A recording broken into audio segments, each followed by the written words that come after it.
टुडू कुड़ा मंगा मुरा मोटा खीरा टमेका टको नुई जहां तिरले बुन नेल केदिया जे सेरेñ आय एनखान इᱧᱟᱹᱜ मेन दो हुयुग कना जुदी नाहा सेरेñ बाम बाड़ाया एनखान सेरेñ उचित दो बांग कना चेदा से जुदी सेरेñम बाड़ाया ताहले खाइ गी नापाय भाबते सेरेñ में आ जहां दो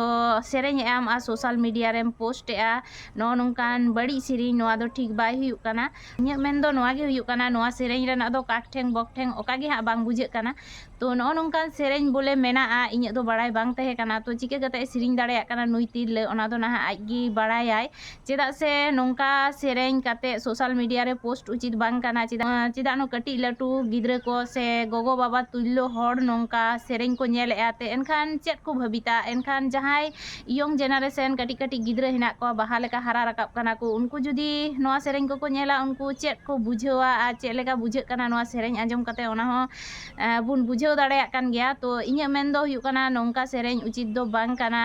नापाय ते सेरेñ में आ सोशल मीडिया रे हिजुग में और सोशल मीडिया रे अपलोड में तो बे खाइ गी हड़ नापाय को मेना से भागी को मेना से आमको सपोर्ट मिया से को गड़ो अमा आम लेका जहाय हड़ कना को उनको गी हा आमको सपोर्ट मिया से को गड़ो अमा मेनखान आम दो सोशल मीडिया से दुनिया रन हड़ ठे मुख चिन्हई नाम जे आम दो नोंकाम सेरेñ तहेना ठीक गया तो नोंका सेरेñ उचित दो बांग कना आर कथा हुयुग कना इᱧᱟᱹᱜ वीडियो जुदी आमेम नेलेदा आम ठे तक को सेन कना नोआ दो अलुम मेना इñ दोय रोस्टेñ कना जहां इñiñ मेन तहेना जहां लगनी कथा गिñ मेन तहेना इñ दो नाहा जहां नासेना बड़ी इñ बुझावा ओना दो नॉर्मल भाव तेगिñ मेन तहेना जे नोंका दो अलुबुन करामा कारण सोशल मीडिया जुग दो अडी रकम हड़ को नेल तहेना कटी लटू से गोगो बाबा लेकान हड़ को नेल तहेना उनको नोआ को वीडियो नेल काते से नोंकान सेरेñ आंजम काते चेद को बुझा से चेद को मेना चेद सेरेñ लेका गे बांग बुझाᱹᱜ कना जा बांग दो मेना दोंग कना लागड़े कना सोरहाय कना बाहा कना डाहेर कना ओका गी नाहा बांग कना आर ओका तिगी बांग बुझाᱹᱜ कना तो ओनागिñ मेनेआ जे